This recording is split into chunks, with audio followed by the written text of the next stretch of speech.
தனியார் கல்வி நிறுவனங்களுக்கும் இடஒதுக்கீடு நீட்டிக்கப்படும் வரை போராட்டம் தொடரும் என்று பீகாரில் தடையை மீறி மாணவர்கள் மத்தியில் உரையாற்றிய மக்களவை எதிர்க்கட்சித் தலைவர் ராகுல் காந்தி தெரிவித்துள்ளார். பீகார் மாநிலம் தர்பங்காவில் உள்ள அம்பேத்கர் விடுதி மாணவர்களுடன் உரையாற்ற சென்ற மக்களவை எதிர்க்கட்சித் தலைவர் ராகுல் காந்திக்கு திடீரென அனுமதி மறுக்கப்பட்டது. ஆனால் ராகுல் காந்தி தடையை மீறி மாணவர்களை சந்திக்க நடந்தே சென்றார்.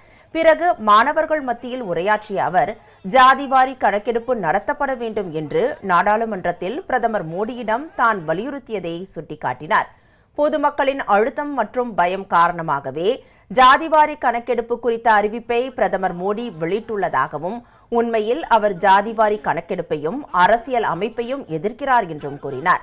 இந்த அரசாங்கம் அதானி மற்றும் அம்பானியை பற்றி மட்டுமே அக்கறை கொள்வதாக கூறிய ராகுல் காந்தி 50% இடஒதுக்கீடு என்ற உச்சவரம்பை உடைக்க வேண்டும் என்றும் தனியார் கல்வி நிறுவனங்களிலும் இடஒதுக்கீடு இருக்க வேண்டும் என்றும் தெரிவித்தார்.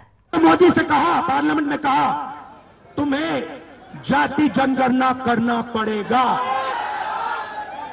नरेंद्र मोदी जी ने आपके दबाव से डर कर जाति जनगणना हिंदुस्तान में घोषित किया है।